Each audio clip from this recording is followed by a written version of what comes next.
Trese is an animated series that revolves around how Alexandra Trese and her allies solve supernatural crimes. The first mystery tackled on the series was about the murder of the White Lady of Bolete. If you don't know what the White Lady is, it's actually a female ghost dressed in white. A ghost that is murdered. Let me just tell for the record that this first scene blew my mind because I would have never expected the world of Trece to be like this. Aside from the ghost murder, I still have to wrap my head around the fact that Trese coordinates with local police force to solve crimes involving ghosts, gals, and other supernatural creatures. What can I say? I'm used to such kinds of detective stories, working in the shadows, pretty much how Dean and Sam of Supernatural operates. But I was really surprised on this first scene because I've never saw the comics. And by the way, yeah, the Tressa was based on the comics way back in 2005. So the Tressa animated series is composed of only 6 episodes in which all of the crimes from the start up to the last one finally culminates into a dramatic ending in episode 6. Now, let me tell you that the storyline was absolutely brilliant, but it kind of makes you question, is there more? Because the ending did not provide answer. Why is it the ending? There's a lot of unanswered questions. I don't want to be a spoiler. If you haven't watched the Netflix series yet, then you better watch it. So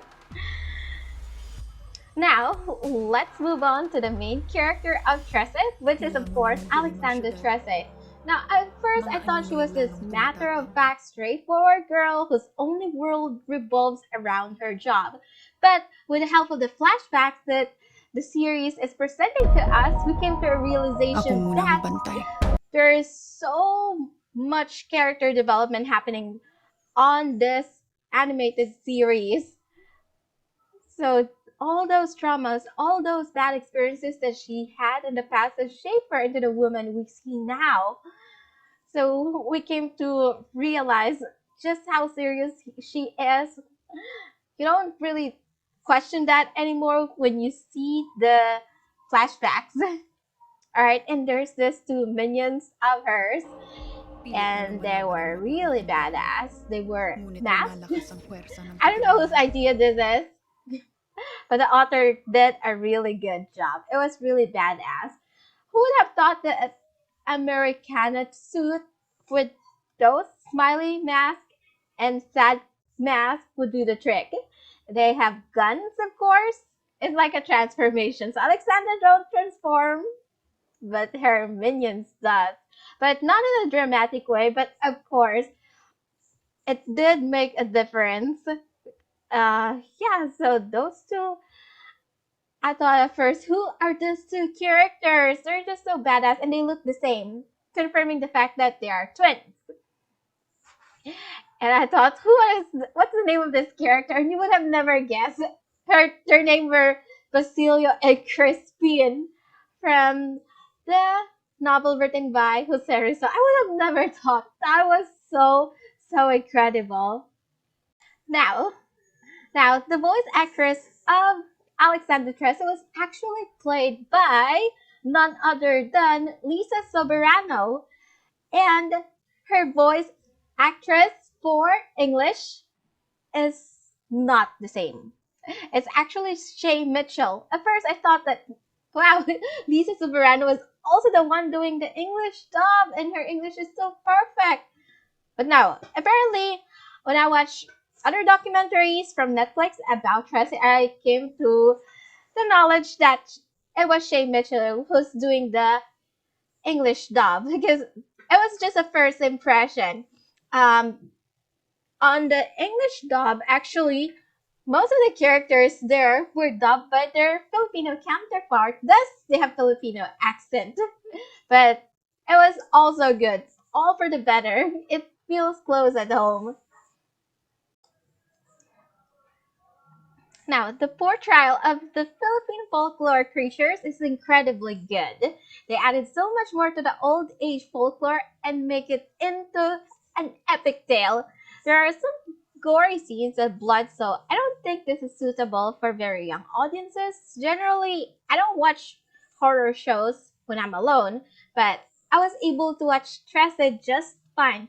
It's a good thing that there's not much suspense nor surprises, otherwise, I would not have been able to watch it alone. Now, the venue of Trese is actually Manila.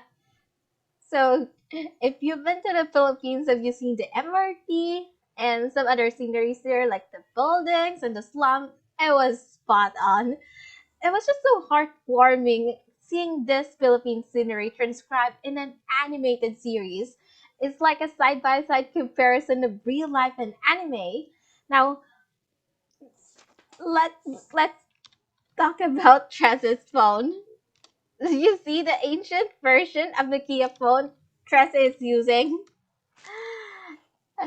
So the comic book from which it is based from was way back in 2005. So yeah, kind of amazing that it didn't alter the version of the phone.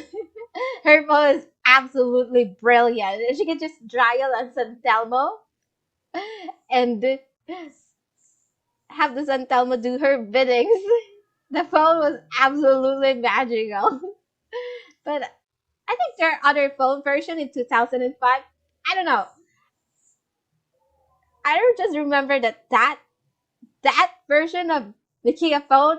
I think that was the first version of phone that I've saw in my life. Considering that I'm a millennial.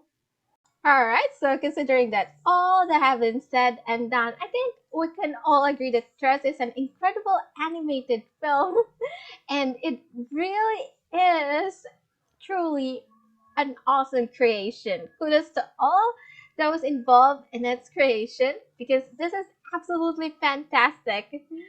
All right, and if you haven't watched Netflix Trese yet, then you're absolutely missing out. Bye.